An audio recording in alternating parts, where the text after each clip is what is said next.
In the early 13th century, one man turned the world upside down.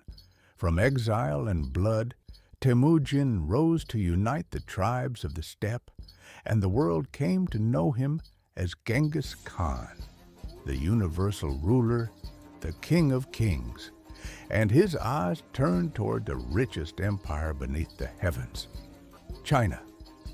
But before he could challenge the mighty walls of the Jin dynasty, Genghis Khan would test his strength against another kingdom, the Western Xia, a smaller but proud dynasty in northwestern China, a proving ground for the storm that was about to sweep across Asia.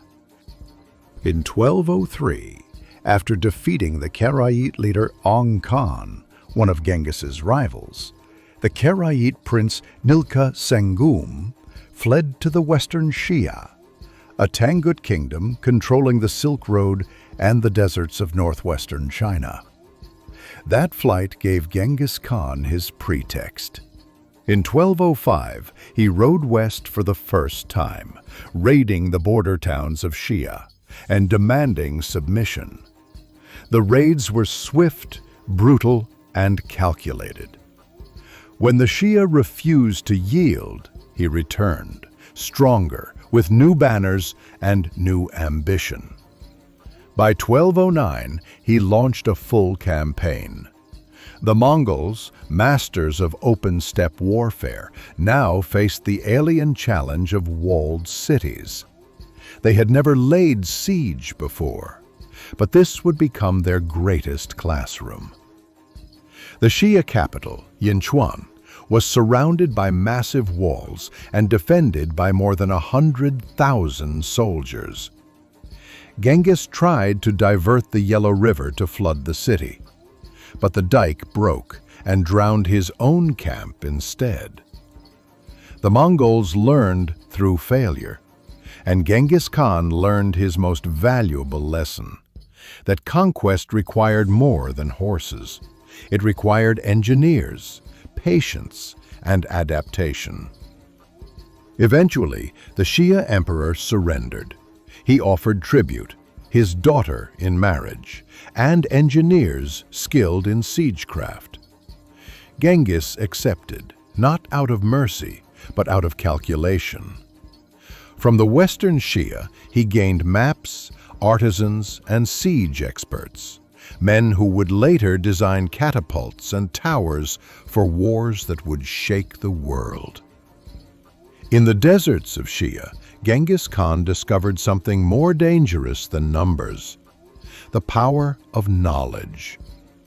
After subduing the Western Xia, Genghis Khan turned toward the empire he held the deepest grudge against, the Jin dynasty. It was not just conquest he sought, it was retribution. For centuries, the Mongols and their cousins, the Khitan, had lived under the shadow of the Jin Empire. The Jin, descended from the Jurchen tribes, ruled over northern China, rich, powerful, and proud. To the north, the steppe tribes were forced to pay tribute, treated as inferiors. Genghis Khan had not forgotten. In 1210, when Jin envoys once again demanded submission, Genghis walked alone into their tent. There he learned that a prince he had once despised, King Wei, had become the new emperor of the Jin. He laughed and said, "I used to think those who lived south of the Great Wall were men of heaven. But if such fools can be emperors, then the south is nothing." The Jin envoys could have killed him that day. They did not. And that was the last mistake the Jin would ever make. In 1211, the Mongol army, more than 100,000 strong, crossed the Gobi Desert. But Genghis Khan's true weapon was not his numbers. It was information. Among his ranks were Khitan and Tangut defectors, men who knew every pass, every fortress, and every weakness along the Jin frontier. Some were former Jin officers seeking revenge. Others were bought with gold and freedom. The Jin believed their Great Wall would hold. It had stood for 1,000 years. But Genghis Khan did not attack the wall head-on. He went around it, through the passes. Many of the wall's garrisons were undermanned, unpaid, and demoralized.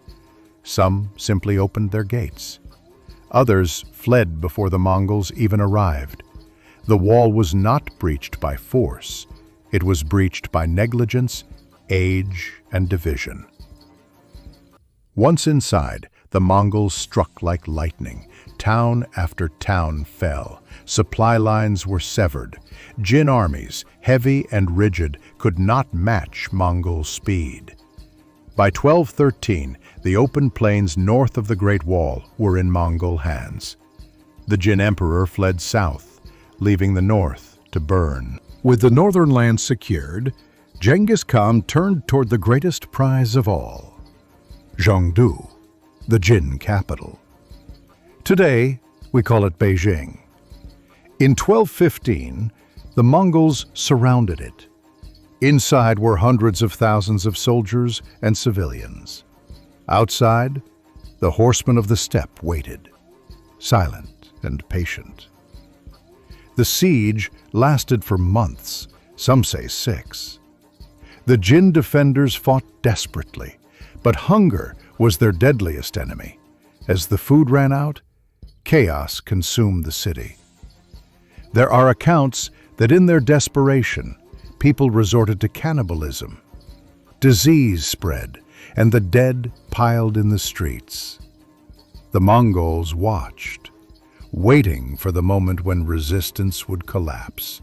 And when it did, they struck. Zhongdu burned for days.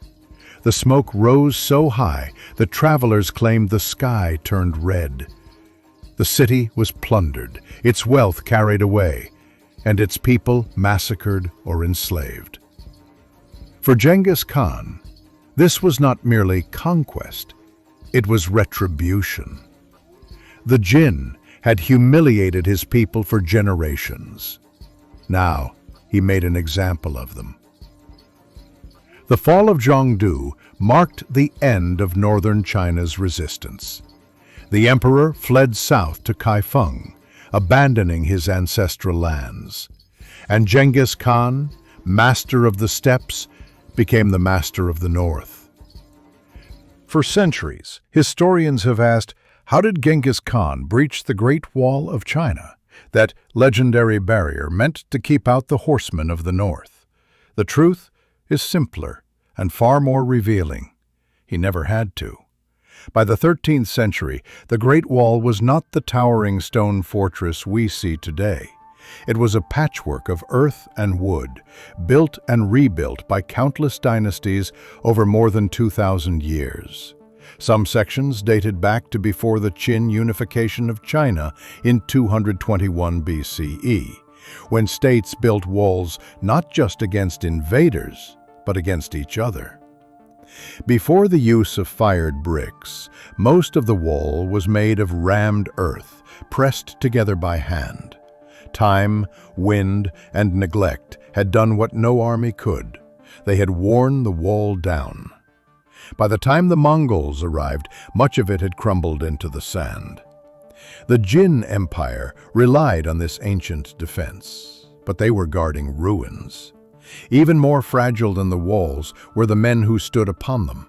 Underpaid, undermanned, and disillusioned, many Jin garrisons had long since lost the will to fight. Supplies ran short, morale was gone. Some soldiers opened the gates for gold, others defected to the Mongols. A few never even saw battle, they simply fled. When the Mongols advanced, they did not break the wall, they rode through its silence.